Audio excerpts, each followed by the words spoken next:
नमस्कार दोस्तों and welcome to my channel. आज हम सीबीएसई क्लास 12th मैथ्स का चैप्टर पढ़ेंगे मैट्रिसेस और आज हम सॉल्व करेंगे एक्सरसाइज 3.1। आज इस वीडियो के अंदर हम क्वेश्चन नंबर 4 से लेकर के क्वेश्चन नंबर 10 तक सॉल्व करने वाले हैं। 1 से लेकर के 3 तक जो मैंने क्वेश्चन सॉल्व किए थे वो इंट्रोडक्शन वाली वीडियो के अंदर आपको इंट्रोडक्शन भी देखना पड़ेगा इस एक्सरसाइज को सॉल्व करने से पहले, और साथ ही में अगर आपको 3 क्वेश्चन भी देखने हैं तो उसकी लिंक आपको डिस्क्रिप्शन में मिल जाएगी, वरना आप ये जो ऊपर आई बटन है इसको क्लिक करके भी देख सकते हैं। ठीक है, तो स्टार्ट करते हैं। इसका क्वेश्चन नंबर 4 है, construct a 2x2 matrix A is equals to aij whose elements are given by। इसका फर्स्ट पार्ट है aij is equals to I plus j का होल स्क्वायर डिवाइड में 2। आपको क्या करना है कि एक 2x2 मैट्रिक्स फॉर्म करना है। ये क्या ऑर्डर गिवन है, मैट्रिक्स का आपको कितना ऑर्डर गिवन है, 2x2 गिवन है। यहाँ पे m की वैल्यू भी 2 है, n की वैल्यू भी 2 है, मतलब यहाँ पे रो भी 2 बनेंगे और कॉलम भी 2 बनेंगे, और इसके एलिमेंट इस तरह से आपको फाइंड आउट करने हैं। ठीक है, तो इसका फर्स्ट पार्ट करते हैं। इसका फर्स्ट पार्ट दे रखे है aij is equals to i plus j का होल स्क्वायर डिवाइड में 2। तो इसका आंसर देखते हैं।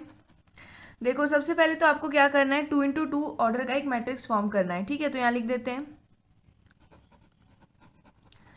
Matrix of order 2x2। ये किस तरह का बनता है मैट्रिक्स, ठीक है, ऐसे बनता है। दो तो आपके पास क्या होने चाहिए, कॉलम होनी चाहिए, और दो आपके पास रो होनी चाहिए। देखो, ये एक कॉलम हो गया और ये दूसरा कॉलम हो गया, रो भी दो होगी, कॉलम भी दो होगा। भाई एलिमेंट्स किस तरह से, ए आई जे का मतलब क्या होता है, आई का मतलब होता है रो और जे का मतलब क्या होता है, कॉलम होता है। ठीक है, ये सब अगर आपको ध्यान से पढ़ना है, एकदम डिटेल में पढ़ना है, तो आपको इंट्रोडक्शन देखना पड़ेगा। ठीक है, तो यहाँ पे आपको ये रो है और ये हमारा कॉलम है। ठीक है, ये जो आपकी रो है वो आई है, जे के आपका कॉलम है। तो जो आई है वो यहाँ पे देखो, आई का मतलब रो है, तो ये जो ए है ये अगर आप पहला एलिमेंट लेते हैं तो ये कौन सी रो में, ये फर्स्ट रो में है यानी कि 1। और जे की वैल्यू कितनी आएगी, जो कॉलम है यानी कि फर्स्ट कॉलम है तो 1।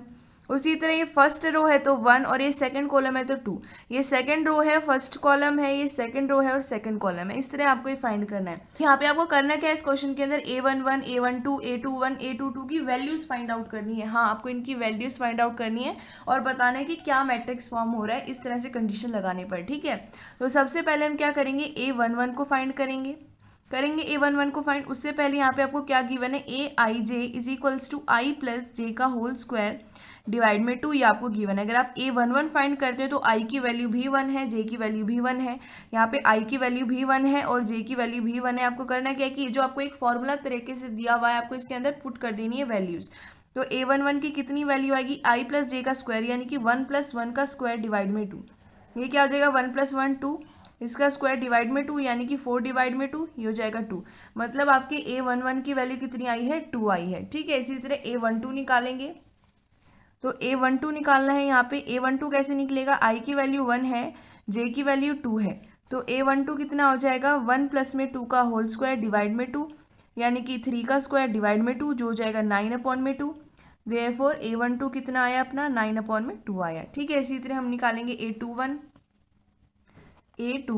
तो यहाँ पे i की वैल्यू 2 है, j की वैल्यू 1 है, तो ये हो जाएगा a21 is equals to 2 plus में 1 का स्क्वायर डिवाइड में 2, ये हो जाएगा 3 का स्क्वायर डिवाइड में 2 इज इक्वल्स टू 9/2, यानी कि अपना a21 भी कितना आया है, 9/2 आया है। उसके बाद नेक्स्ट एलिमेंट और लास्ट एलिमेंट बचा हमारे 2x2 ऑर्डर मैट्रिक्स का a22। इसके अंदर i की वैल्यू 2 है और j की वैल्यू भी कितनी है, 2 है। ठीक है, इसका मतलब ये हुआ कि आप इसको किस तरह निकालेंगे, 2 प्लस में 2 का होल स्क्वायर डिवाइड में 2, जो हो जाएगा 4 का स्क्वायर डिवाइड में 2, ये हो जाएगा 16 डिवाइड में 2 यानी कि 8। Therefore a22 is equals to 8। अब आपके पास a11 की वैल्यू आ गई, a12 की आ गई, a21 की आ गई और a22 की आ गई। हमने देखा था कि हमने ऑर्डर जो बनाया था 2x2 मैट्रिक्स का, वो क्या था, a11 a12 a21 a22। ये है आपका 2x2 मैट्रिक्स। इसकी वैल्यूज कितनी आई आपको बस वो पुट कर देना है। तो यहाँ पे लिख देते हैं a11 की वैल्यू आई 2, a12 की वैल्यू आई 9/2, a21 की वैल्यू 9/2 और a22 की 8, यानी कि ये क्या है, आपका रिक्वायर्ड मैट्रिक्स है। तो यहाँ लिख देते हैं देयरफॉर मैट्रिक्स, आपका कितना मैट्रिक्स आया, ये आया 2, 9/2, 9/2 और 8। ठीक है, तो सिंपल क्वेश्चन था। ठीक है, समझ आ गया। अब इसका नेक्स्ट पार्ट करते हैं। तो ये आपको इसका सेकंड पार्ट दे रखा है, a i j is equals to i divide में जे। अब यहाँ पे आपको क्या करना है, 2x2 मैट्रिक्स फॉर्म करना है। तो इसका आंसर देखते हैं। तो सबसे पहले यहाँ लिख देते हैं 2x2 matrix is equals to 2 into 2 matrix क्या होगा, अभी मैंने आपको बताया A11, A12, A21 और A22, ये कितना है 2 इंटू 2 इसका ऑर्डर है। ठीक है, क्यों है ऐसा ऑर्डर, क्योंकि यहाँ पे हमारे जो m इंटू n है, m भी हमारी रोज कितनी है 2 है और हमारे कॉलम भी 2 है। ठीक है, इस वजह से क्या है 2 इंटू 2 मैट्रिक्स है। अब इसकी मदद से आपको यहाँ पे A11, A12, A21 और A22 की वैल्यूज निकालनी है। तो सबसे पहले ए आई जे हमें गिवन है आई अपॉन में जे, तो यहाँ से अगर आप A11 निकालोगे तो यहाँ पे आई की वैल्यू कितनी है 1 है और जे की वैल्यू कितनी है 1 है। तो A11 कितना आएगा, A11 आएगा 1 डिवाइड में 1 यानी कि 1। तो यहाँ से A11 की वैल्यू कितनी आई है 1 आई है। ठीक है, उसके बाद A12 निकालोगे तो ये आएगी आई की वैल्यू 1 और जे की वैल्यू 2 आएगी, यानी कि A12 कितना आएगा 1 डिवाइड में 2 आएगा। देयरफॉर A12 कितना आया अपना 1 डिवाइड में 2 आया। ठीक है, उसी तरह अब आपको क्या करना है, फाइंड करना है A21 और A22।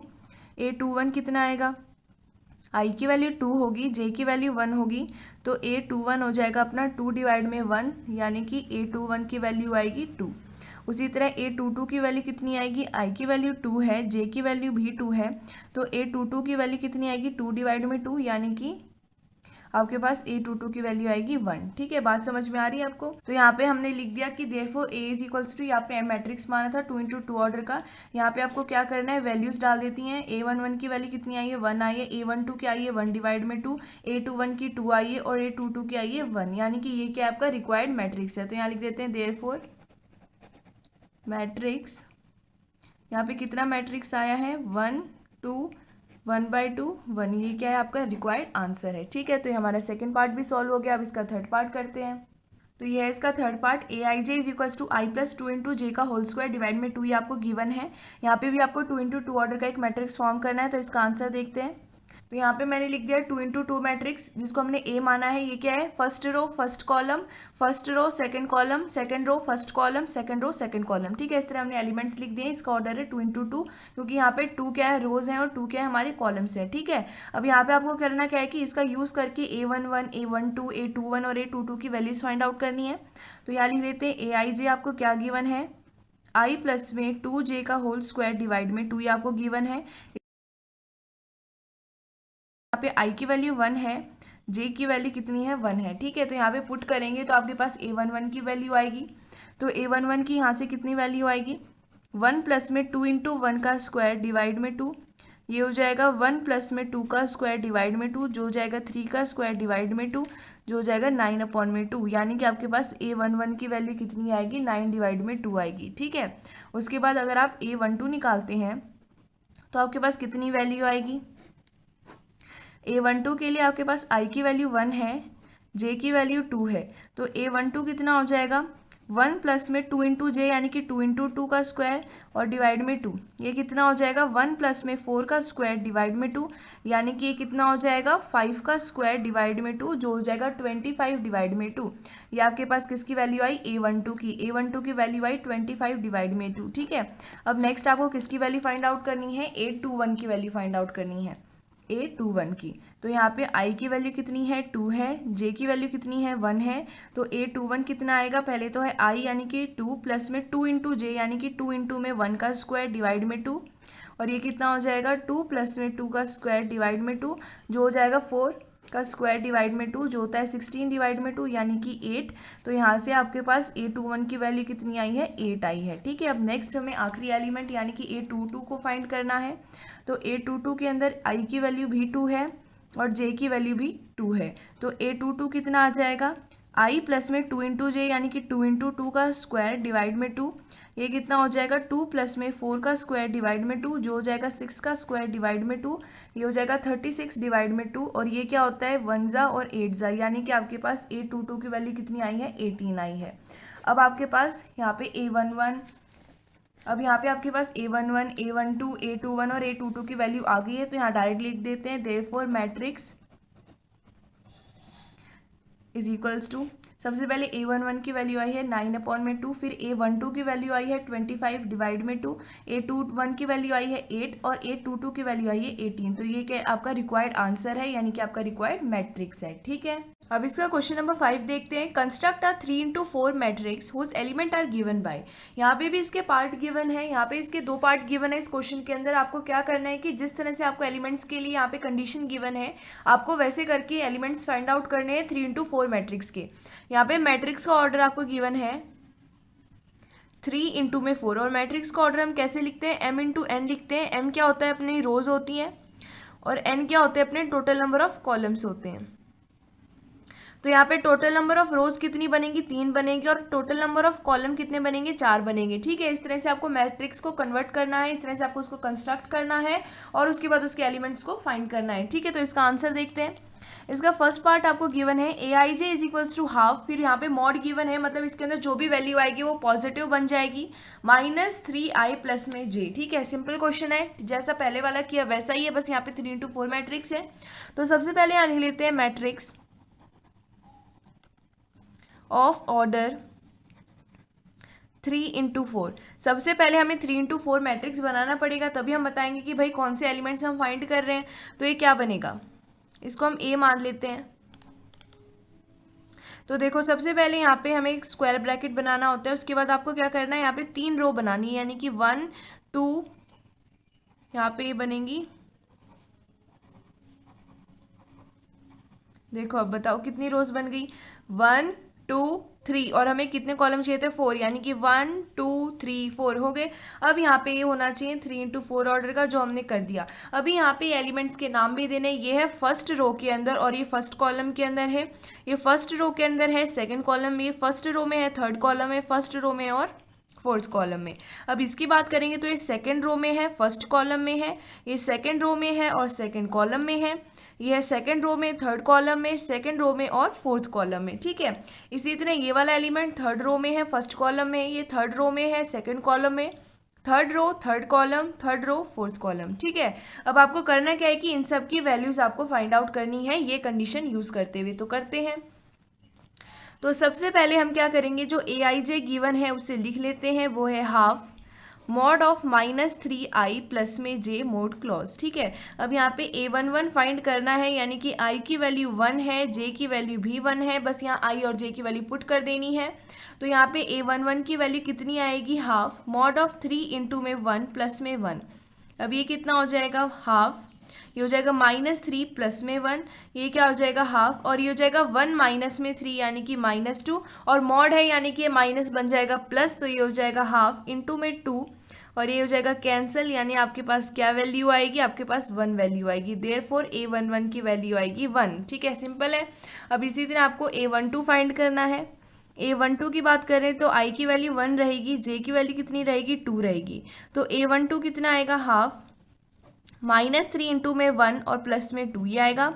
ये हो जाएगा हाफ -3 प्लस में 2, ये हो जाएगा हाफ इंटू में, अब देखो ये हो जाएगा 2 माइनस में 3 यानी कि -1, अब मॉड से बाहर निकालेंगे तो ये हो जाएगा प्लस में 1, ये हो जाएगा हाफ। देयरफॉर a12 की वैल्यू कितनी आएगी, हाफ आएगी। ठीक है, अब नेक्स्ट आपको क्या करना है, a13 निकालना है। तो a13 के लिए i की वैल्यू 1 है, j की वैल्यू 3 है। ठीक है, तो सबसे पहले यहाँ पे a11 हमने 1 निकाल लिया, a12 हमने हाफ निकाल लिया। अब हमें a13 निकालना है, तो a13 कितना आएगा, हाफ, फिर मॉड के अंदर -3 इंटू में i यानी कि -3 इंटू में 1 प्लस में j यानी कि प्लस में 3। अब ये क्या हो जाएगा, हाफ, ये हो जाएगा -3 प्लस में 3, 3 माइनस में 3 0 होता है, यानी कि हाफ इंटू में मॉड ऑफ 0, ये क्या हो जाएगा 0। देयरफॉर a13 कितना आएगा, अपना 0 आएगा। ठीक है, अब हमें क्या फाइंड कर, a14 फाइंड करना है, क्योंकि यहाँ पे कितने कॉलम है, 4 कॉलम है।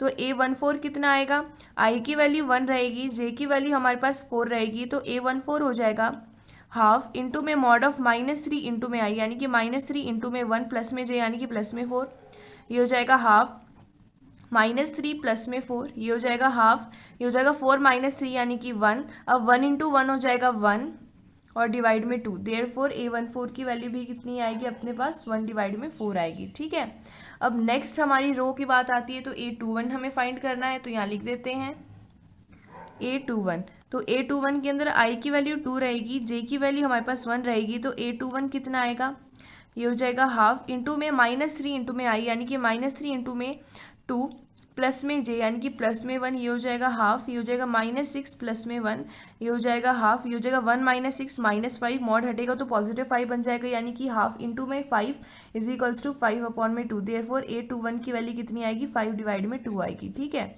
अब आपको 822 की फाइंड करनी है वैल्यू, तो 822 के अंदर यहाँ पे i की वैल्यू 2 रहेगी, j की वैल्यू भी 2 रहेगी, तो 822 कितना आएगा, हाफ -3 इंटू में i यानी कि -3 इंटू में 2 प्लस में j यानी कि प्लस में 2, ये हो जाएगा हाफ, ये हो जाएगा -6 प्लस में 2 और ये कितना होता है हाफ, ये हो जाएगा -4 और ये हो जाएगा हाफ और ये -4 मॉड से बाहर निकलने के बाद हो जाएगा 4 यानी कि 2। देयरफॉर 822 की वैल्यू कितनी आएगी आपके पास, 2 आएगी। ठीक है, अब हमें आगे वैल्यूज फाइंड आउट करनी है, तो नेक्स्ट पेज पे करते हैं। तो मैंने यहाँ पे लिख दिया है कि हमें यहाँ पे जो हमें एक तरह से फॉर्मूला एक कंडीशन गिवन थी वो ये थी, अब हमें 823 फाइंड करना है। यहाँ पे i की वैल्यू 2 रहेगी और j की वैल्यू 3 रहेगी, तो इसके अंदर पुट करेंगे i और j की वैल्यू, तो ये हो जाएगा 823 is equals to half -3 into में i यानी कि इंटू में 2 प्लस में j यानी कि प्लस में 3, तो ये हो जाएगा हाफ -6 प्लस में 3, ये कितना हो जाएगा हाफ, ये हो जाएगा -3, मॉड से बाहर निकलेगा -3 तो +3 बन जाएगा यानी कि हाफ इंटू में 3, तो यहाँ पे हमारे पास 823 की वैल्यू कितनी आएगी, 1 इंटू 3 यानी कि 3 और डिवाइड में 2, तो 823 की वैल्यू आ गई 3/2। उसके बाद हमें फाइंड करनी है 824 की वैल्यू, तो यहाँ पे i की वैल्यू 2 रहेगी और j की वैल्यू कितनी रहेगी, 4 रहेगी, तो 824 कितना आएगा, हाफ इंटू में -3 इंटू में i यानी कि -3 इंटू में 2 प्लस में 4 यानी कि प्लस में j, तो ये हो जाएगा हाफ -6 प्लस में 4, ये हो जाएगा -2 माइनस हाफ इंटू में -2, अब -2 मॉड के बाहर आएगा तो +2 यानी कि हाफ इंटू में 2, यानी कि आपके पास 824 की वैल्यू कितनी आएगी, 1 आएगी। ठीक है, अब आपको फाइंड करनी है नेक्स्ट रोज की वैल्यू, यानी कि A31 से स्टार्ट करेंगे, तो A31 यहाँ पे i की वैल्यू 3 रहेगी और j की वैल्यू रहेगी 1, तो A31 की वैल्यू कितनी आएगी, हाफ इंटू में -3 इंटू में i यानी कि -3 इंटू में 3 प्लस में 1 यानी कि प्लस में j, ये हो जाएगा हाफ -9 प्लस में 1, ये हो जाएगा हाफ -8, अब -8 बाहर आएगा तो ये बन जाएगा 8 यानी कि हाफ इंटू में 8 और ये कितना हो जाएगा 4, यानी कि आपके पास A31 की वैल्यू कितनी आएगी, 4 आएगी। ठीक है, अब आपको A32 की वैल्यू फाइंड आउट करनी है, उसके लिए यहाँ पे i की वैल्यू कितनी रहेगी, i की वैल्यू आपके पास रहेगी 3 और j की 2, तो यहाँ लिख देते हैं i is equals to 3 and j is equals to 2, तो 832 की वैल्यू आएगी हाफ -3 इंटू आई यानी कि -3 इंटू में 3 प्लस में j यानी कि प्लस में 2, ये हो जाएगा हाफ -9 प्लस में 2 यानी कि कितना होता है, 7 होता है, यानी कि हो जाएगा हाफ -7, तो यहाँ पे -7 बाहर आएगा तो ये हो जाएगा 7, तो आपके पास यहाँ से A32 की वैल्यू आएगी 7 डिवाइड में 2। ठीक है, अब नेक्स्ट आपके पास कौन सी वैल्यू बचेगी, नेक्स्ट आपके पास बचती है A33 और A34, तो यहाँ पे A33 निकालेंगे तो i की वैल्यू भी 3 है और j की वैल्यू भी 3 है, तो A33 कितना हो जाएगा, हाफ मॉड के अंदर -3 इंटू में i यानी कि -3 इंटू में 3 प्लस में j यानी कि प्लस में 3, ये हो जाएगा हाफ, ये हो जाएगा -9 प्लस में 3, ये हो जाएगा हाफ, ये हो जाएगा -6, अब -6 बाहर आएगा तो हाफ इंटू में 6 यानी कि कितना हो जाएगा 3, देयरफॉर A33 की वैल्यू आपके पास कितनी आती है, 3 आती है। ठीक है, अब आपको फाइंड करना है A34 जो आपका 3 इंटू 4 मैट्रिक्स का लास्ट एलिमेंट है, तो यहाँ पे i की वैल्यू 3 है, j की वैल्यू 4 है, तो ये हो जाएगा A34 is equals to half into में मॉड ऑफ -3 इंटू में i यानी कि -3 इंटू में 3 प्लस में j यानी कि प्लस में 4, ये हो जाएगा हाफ -9 प्लस में 4। ठीक है, अभी कितना हो जाएगा, हाफ हो जाएगा और उसके बाद ये हो जाएगा हमारा 4 - 9 यानी कि माइनस में 5, अब ये जो -5 है मॉड से बाहर आने के बाद बन जाएगा 5, देयरफॉर A34 की वैल्यू आपके पास आएगी 5 डिवाइड में 2। ठीक है, अब आपके पास सारे के सारे एलिमेंट्स की वैल्यू आ गई है, तो यहाँ पर मैं डायरेक्ट लिख देती हूँ कि हमारा मैट्रिक्स क्या आया है, therefore matrix is equals to,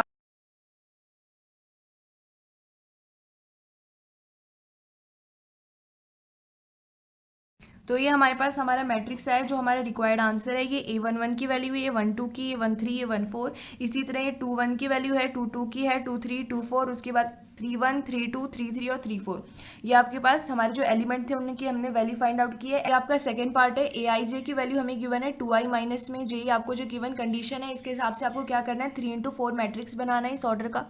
तो इसका आंसर देखते हैं, सबसे पहले लिख लेंगे मैट्रिक्स ऑफ ऑर्डर 3 इंटू 4, इस ऑर्डर का आपको एक मैट्रिक्स बनाना है। तो अभी हमने देखा कि क्या होता है इसका, A11, 12, 13 और 14, उसके बाद 21, 22, 23 और 24, उसके बाद क्या होता है 31, 32, 33 और A34। ये आपके पास एलिमेंट रहेंगे 3 × 4 मैट्रिक्स के, आपको इनकी वैल्यूज फाइंड करनी है एज पर दिस कंडीशन, ठीक है, इसकी कंडीशन लगानी है। तो यहाँ पे आपको Aij क्या गिवन है, 2i माइनस में j गिवन है, तो सबसे पहले A11 फाइंड करेंगे, तो i की वैल्यू b1 है, j की वैल्यू b1 है, तो ये क्या बन जाएगा 2i माइनस में j, यानी कि 2 × में 1 माइनस में 1, ये हो जाएगा 2 माइनस में 1, ये क्या होता है 1, यानी कि A11 की वैल्यू कितनी आई है 1 आई है, ठीक है। इसी तो यहाँ पे A12 की वैल्यू यहाँ पे निकालोगे तो i की वैल्यू 1 है, j की वैल्यू कितनी है 2 है, तो A12 कितना हो जाएगा 2i माइनस में j, यानी कि 2 × में 1 माइनस में j, यानी कि माइनस में 2, ये हो जाएगा 2 माइनस 2 यानी कि 0। यहाँ से आपके पास A12 की वैल्यू कितनी आती है 0 आती है, ठीक है। अब नेक्स्ट हमें क्या फाइंड करना है A13, तो यहाँ पे A13 लिख लेते हैं। यहाँ पे i की वैल्यू कितनी है 1 है, j की वैल्यू कितनी है 3 है, तो ये कितना हो जाएगा देखो A13 is equals to 2i minus में j, यानी कि 2 × में 1 माइनस में j, यानी कि माइनस में 3 हो जाएगा 2 माइनस 3 यानी कि माइनस में 1, तो A13 की वैल्यू आपके पास आती है -1, ठीक है। उसके बाद नेक्स्ट आपको फाइंड करना है A14, यहाँ पे i की वैल्यू 1 है, j की वैल्यू कितनी है 4 है, तो A14 कितना हो जाएगा 2 × i, यानी कि 2 × 1 माइनस में j, यानी कि माइनस में 4, ये हो जाएगा 2 माइनस में 4 जो होता है -2, यानी कि आपके पास A14 की कितनी वैल्यू आएगी -2 आएगी, ठीक है।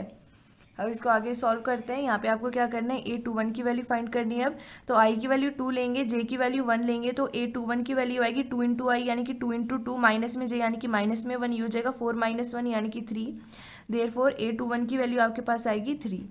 अब आपको नेक्स्ट क्या फाइंड करना है A22 फाइंड करना है। तो यहाँ पे i की वैल्यू 2 है, j की वैल्यू भी 2 है, तो A22 कितना आएगा 2 × i, यानी कि 2 × में 2 माइनस में j, यानी कि माइनस में 2, ये हो जाएगा 4 - 2 जो क्या होता है 2, देयरफॉर A22 की वैल्यू कितनी आएगी 2 आएगी, ठीक है।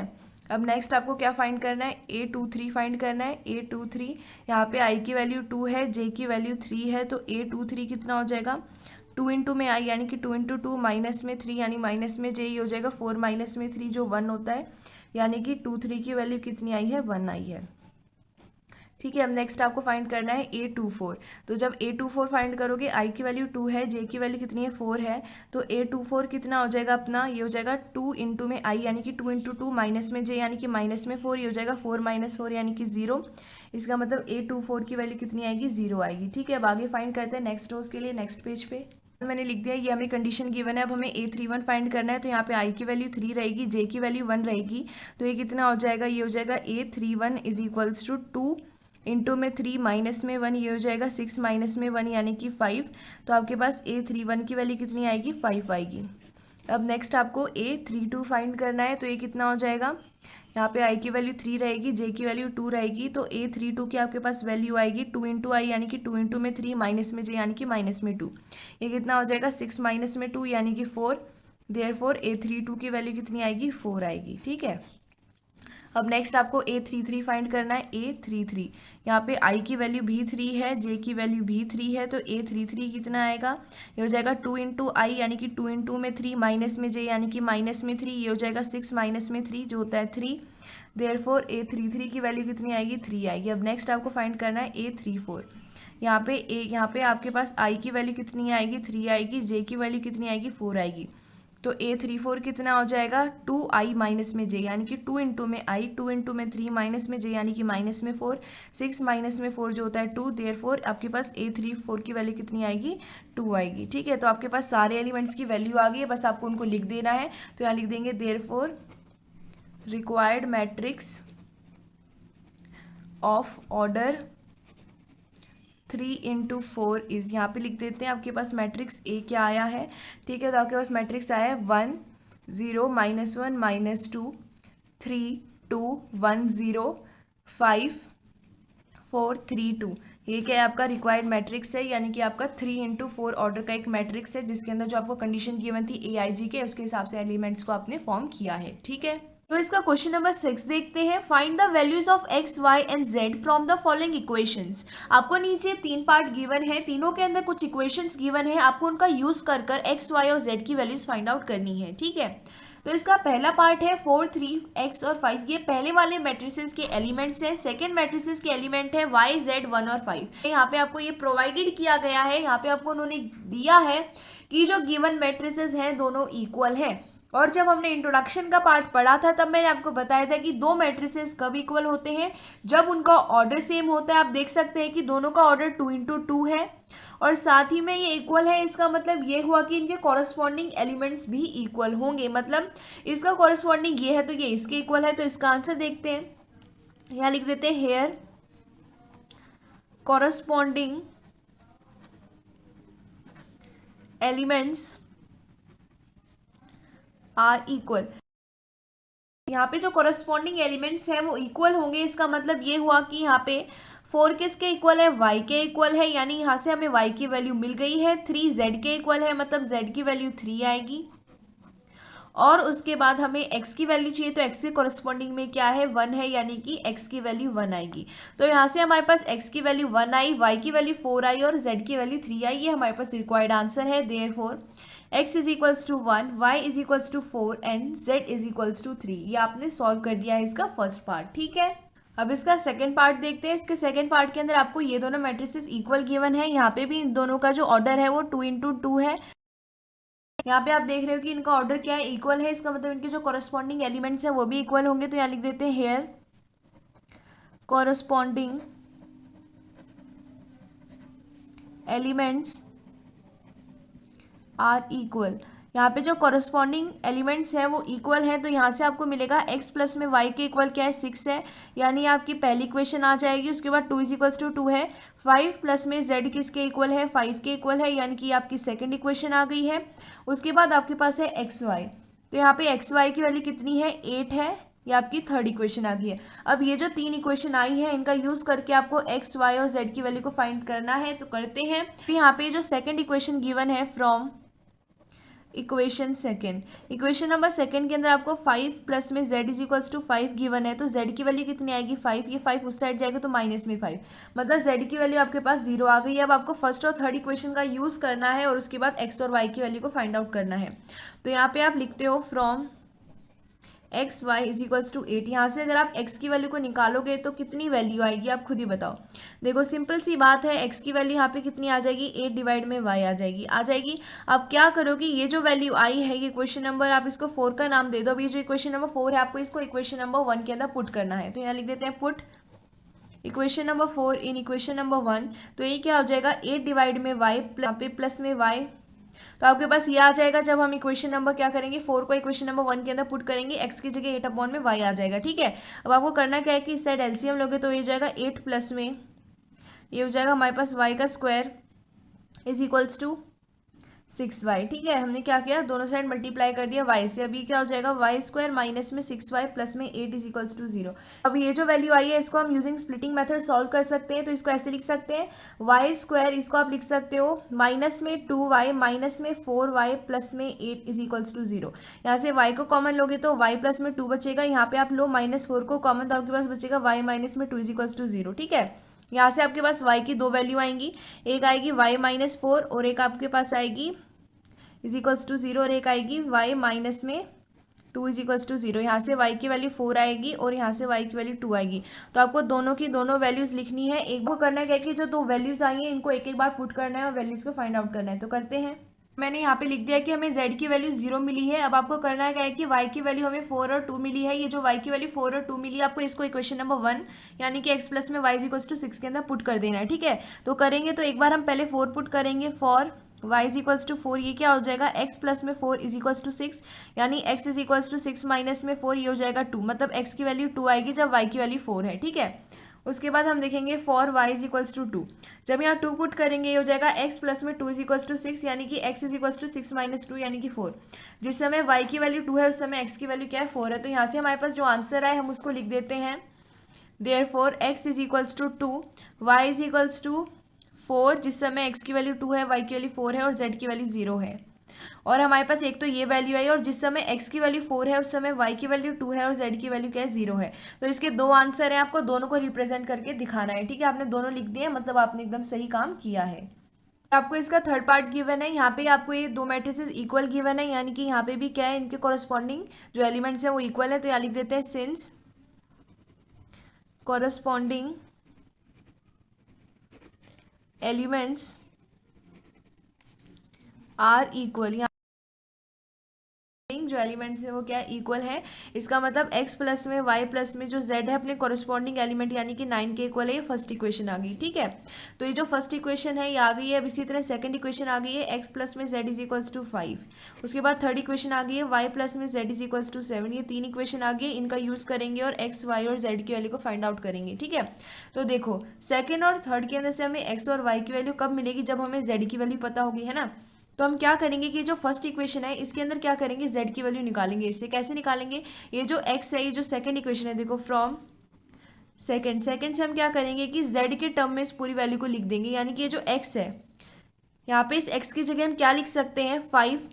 उस साइड z जाएगा तो माइनस z, यानी कि आप ये लिख सकते हो, x की जगह ये लिख सकते हो, ठीक है। From equation number second we get this and we are going to name this equation as equation number 4, ठीक है। इसको इक्वेशन नंबर 4 हमने नाम दे दिया। अब हम क्या करेंगे, इसी तरह जो थर्ड इक्वेशन है इसे z की वैल्यू को फाइंड आउट करने के लिए पूरी इक्वेशन को y के टर्म में लिख देंगे। तो ये क्या हो जाएगा, y इज इक्वल्स टू, अब y क्या हो जाएगा 7 और ये z उस साइड जाएगा तो माइनस में z।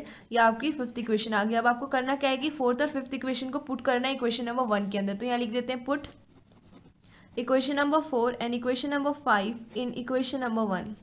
तो ये क्या हो जाएगा, x की जगह हम लिखेंगे 5 माइनस में z, प्लस में y की जगह हम क्या लिखेंगे 7 माइनस में z और प्लस में z इज इक्वल्स टू 9, ठीक है। एक z से एक z कैंसिल हो गया, आपके पास क्या बचा 5 प्लस में 7। अब दोनों को उस साइड भेज देंगे, ठीक है। तो उस साइड भेज देते हैं इनको, ये क्या बन जाएगा, सबसे पहले तो 7 प्लस में 5 कितना होता है 12, यानी कि 12 माइनस में z इज इक्वल्स टू 9। अब क्या करो, ये z को उस साइड भेज दो तो ये हो जाएगा 12 माइनस में 9 इज इक्वल्स टू z, यानी कि z की वैल्यू आपके पास कितनी आई 3 आई, ठीक है।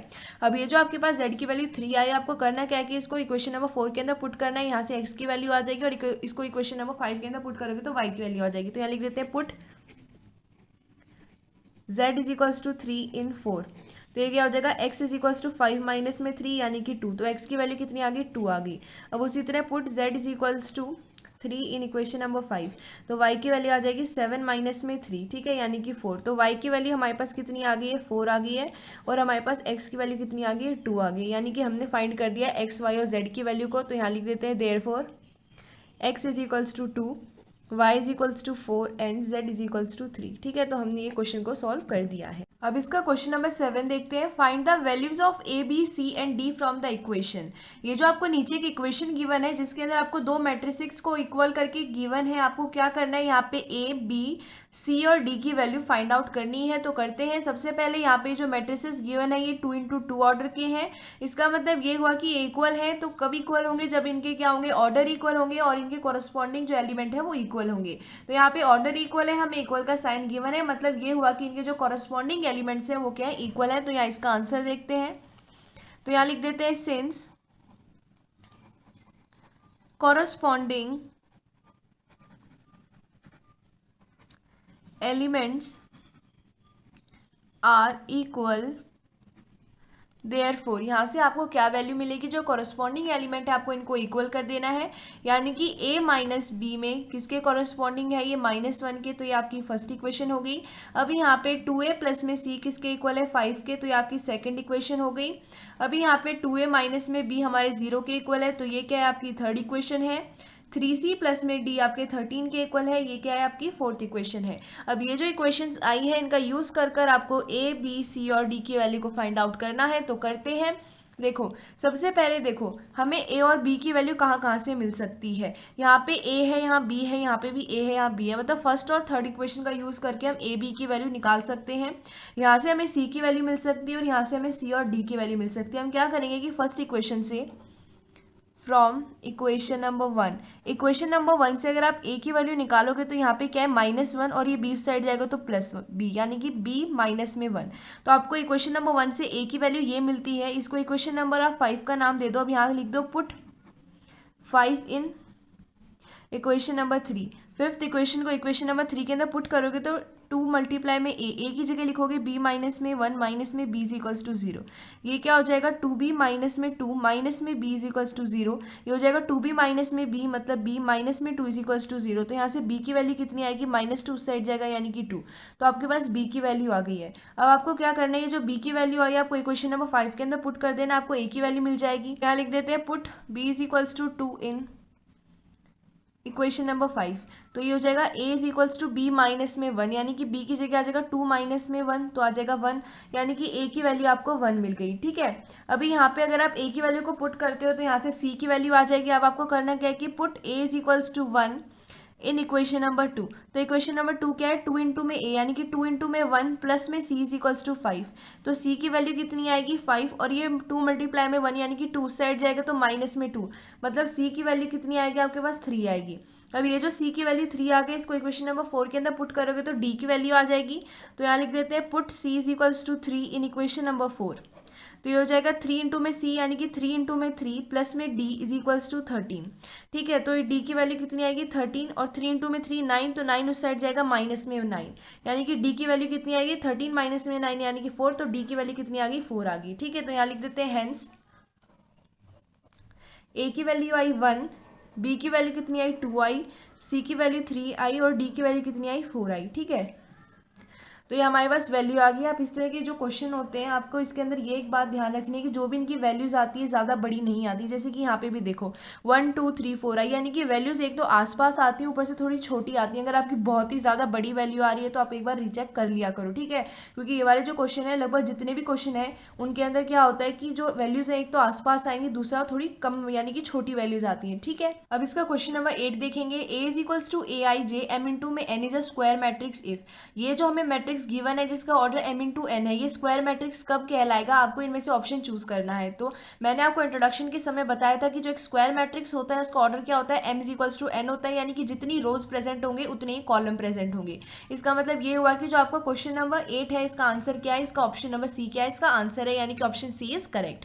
उसके बाद नेक्स्ट है इसका क्वेश्चन नंबर 9। ये भी आपका मल्टीपल चॉइस क्वेश्चन है। Which of the following values of x and y make the following pair of matrices equal. यहाँ पे आपको दो मैट्रिसेस गिवन है, आपको बताना है कि यहाँ पे एक्स और वाई की क्या वैल्यू ली जाए कि ये दोनों मैट्रिसेस इक्वल आ जाएं। ठीक है, इसके लिए आपको क्या करना है कि जो कॉरेस्पॉन्डिंग एलिमेंट है, जैसे कि 3x के इक्वल क्या है 0 है, उसके बाद y प्लस में 1 के इक्वल क्या है 8 है, उसके बाद 2 माइनस में 3x के इक्वल क्या है 4 है। ठीक है, अगर आप यहाँ से y की वैल्यू निकालोगे तो कितनी आएगी 8 माइनस में 1 यानी कि 7, यहाँ से y की वैल्यू 7 आएगी। यहाँ से आपके पास x की वैल्यू आएगी 0 डिवाइड में 3 यानी कि 0, और अगर आप यहाँ से x की वैल्यू देखोगे तो कितनी आएगी, ये 4 है, उस साइड जाएगा माइनस में 2 और ये डिवाइड में यहाँ पे आ जाएगा माइनस में 3। ठीक है, तो यहाँ से आपके पास क्या वैल्यू आएगी -2 डिवाइड में 3 आएगी। तो यहाँ से जो x की वैल्यू आई और यहाँ से जो वैल्यू आई वो अलग अलग है। इसका मतलब ये हुआ कि यहाँ पे कोई भी ऐसी वैल्यू पॉसिबल नहीं है x और y की जिसकी मदद से आप ये दोनों मैट्रिसेस को इक्वल कर सकते हैं। इस वजह से इसका ऑप्शन नंबर बी करेक्ट है, यानी कि यहाँ पे नॉट पॉसिबल टू फाइंड है कोई भी वैल्यू x और y की। सिंपल सी बात है, क्या समझ में आया, यहाँ पे आपको कॉरेस्पॉन्डिंग एलिमेंट को इक्वल करना है, x और y की वैल्यू फाइंड आउट करनी है। आप देखोगे कि यहाँ से x की वैल्यू अलग आ रही है, यहाँ से अलग आ रही है, इसका मतलब ये क्या है, कॉरेस्पॉन्डिंग एलिमेंट इक्वल नहीं है, मतलब कि ये जो फॉलोइंग पेयर ऑफ मैट्रिसेस है इनको इक्वल नहीं किया जा सकता। अब इसका जो क्वेश्चन नंबर 10 है ये भी एक मल्टीपल चॉइस क्वेश्चन है, ये थोड़ा इंटरेस्टिंग टाइप क्वेश्चन है। The number of all possible matrices of order 3 into 3 with each entry 0 और 1 इज। आपको बताने के कितने मैट्रिसेस बनाए जा सकते हैं इस ऑर्डर के जिनकी एंट्री ये हो, यानी कि जिनके एलिमेंट 0 या फिर 1 हो। तो ये जो क्वेश्चन है, इस तरह के क्वेश्चन आजकल आपके 20 जो क्वेश्चन आते हैं वो 1 मार्क्स के आते हैं, तो इस तरह के क्वेश्चन करना जरूरी है क्योंकि इस तरह के आने की जो क्वेश्चन है वो चांसेस ज्यादा होती हैं। तो ये क्वेश्चन करते कैसे है, सिंपल सी बात को आपको क्या करना है कि देखो ऑर्डर क्या है, आपको यहाँ पे ऑर्डर लिखना है, कितना है 3 इंटू 3 है, यानी कि टोटल एलिमेंट्स कितने आ जाएंगे 9, यानी कि एक तरह से आप कह सकते हैं ऑर्डर कितना आएगा 9 आएगा। अभी यहाँ पे आपको एंट्री क्या गिवन है 0 या फिर 1, 0 या फिर 1। ठीक है, अभी यहाँ पे कितनी एंट्री है, एक तो ये एंट्री होगी दूसरी ये होगी, यानी कि टोटल एंट्रीज कितनी है 2 एंट्रीज है टोटल एंट्रीज 2। हम 0 को एज एंट्री क्यों काउंट करते हैं, क्योंकि 0 मैट्रिसेस भी होता है। ठीक है, ये क्या एक 0 मैट्रिक्स है, यहाँ ये जो 0 मैट्रिक्स है ये 0 क्या है, इसकी एंट्रीज है, इसकी एलिमेंट्स है, यानी कि 0 को भी हम एक एंट्री की तरह काउंट करेंगे, यानी कि 0 खुद एक 1 एंट्री काउंट की जाएगी, यानी कि 1 और 2 टोटल एंट्रीज हमारे पास 2 है। ठीक है, तो आपको करना क्या है कि आपको जितनी एंट्री गिवन है, जैसे यहाँ पे आपको 2 गिवन है तो आप यहाँ 2 लिखोगे, और आपको जो इसका ऑर्डर गिवन है आप इसके ऊपर लिख दोगे 3 इंटू में 3, यानी कि आपको करना क्या है एलिमेंट्स या फिर आपको जो एंट्री गिवन है उसकी पावर में आपको इसका ऑर्डर लिख देना है। ठीक है, लिख दोगे तो यहाँ पे हमारे पास क्या आएगा 2 की पावर 3 इंटू में 3 जो हो जाएगा 2 की पावर 9, और 2 की पावर 9 क्या होता है 512 होता है, यानी कि इसका करेक्ट ऑप्शन डी है। तो आपके पास कितने ऐसे मैट्रिसेस बनाए जा सकते हैं जिसका ऑर्डर 3 इंटू 3 हो, जिसकी एंट्री क्या हो 0 या फिर 1 हो, वो है 512। ठीक है, तो आज हमारी एक्सरसाइज 3.1 पूरी कंप्लीट हो गई है। मैं आशा करती हूँ आपको समझ आई होगी। धन्यवाद।